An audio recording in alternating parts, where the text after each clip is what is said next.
देखो दोस्तों, हमने ये आम का पेड़ था जो कि खेत में ज़्यादा छाया थी, तो इसकी एक शाखा हमने काट दी। उसमें एक चींटा होता है जो भूरे रंग का होता है, जिसको हमारे यहाँ स्थानीय भाषा में बिमता बोलते हैं। अभी मैं तुमको दिखाऊंगा इस वीडियो के लास्ट में।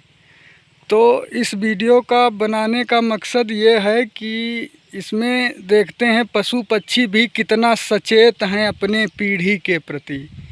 तो हमने जब इसको काटा तो वो उनका जो वो घर बनाते हैं, तो इनका जो पत्ता होता है उसमें जाला टाइप का एक पदार्थ उत्पन्न करते हैं जो कि झुंड में रहते हैं, समूह में। तो उससे पत्तों को आपस में जोड़ लेते हैं और ये जो हरे पौधे होते हैं अक्सर ये आम के पेड़ पर बनाते हैं। तो उसमें जब बनाया, जब इस शाखा को काटा हमने, तो ये शाखा में वो उनका मकान बना था, घोंसला, वो गिर गया, गिर के नष्ट हो गया। तो हमने देखा, एकाएक हम बैठे थे तो हमने उनकी कुछ एक्टिविटी देखी जो हमको कुछ अजीब सा लगा और कुछ सोचने पर मजबूर कर दिया।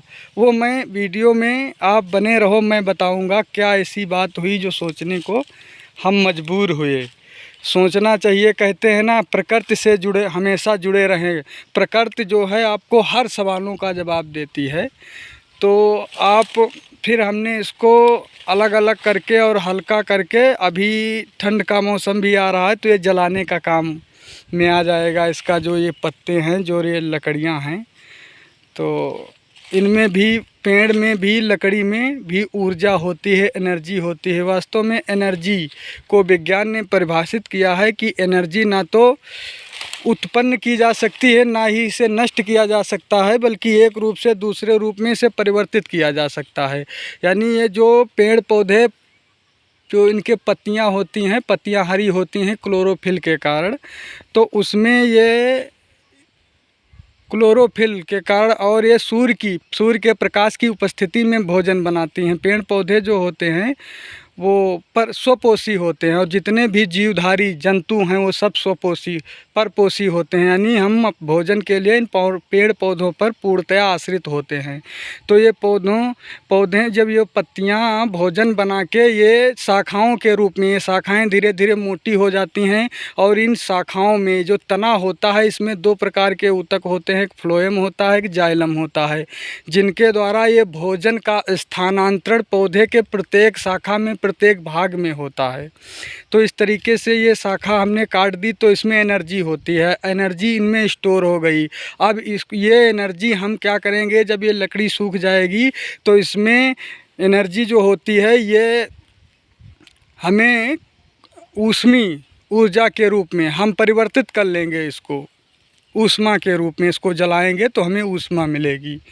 तो मैं इस वीडियो में मुख्य मुद्दे पर आना चाहता हूँ, मैं आपको दिखाना चाहता हूँ। ये देखो, जिस चींटा चींटी की हमने बात की थी, तो वो इन्होंने जो अपना घोंसला बनाया था उसमें कोई, ये जो आप देख रहे हो, ये झुंडों में चलते हैं लाइनों से।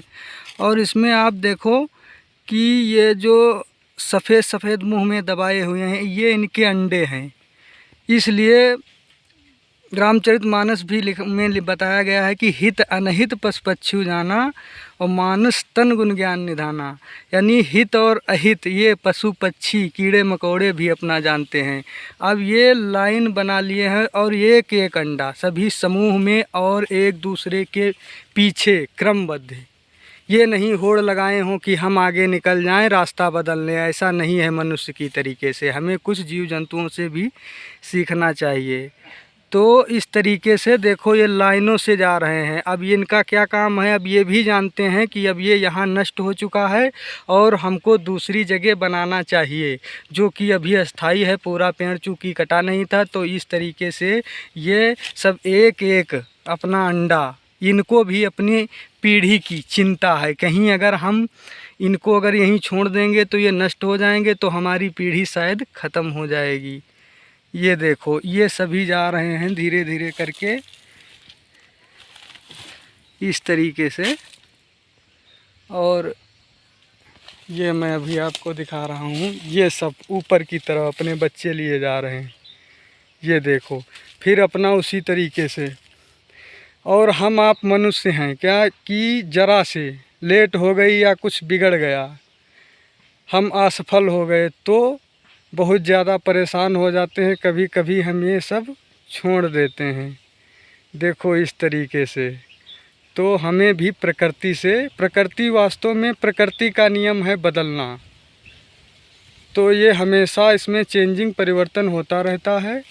लेकिन जो ये जीव जंतु हैं वो प्रकृति के हिसाब से अपने आप को अनुकूल बना लेते हैं और इस तरीके से ये जा रहे हैं फिर अपने जो अंडों के साथ, जिससे इनके बच्चे निकलेंगे।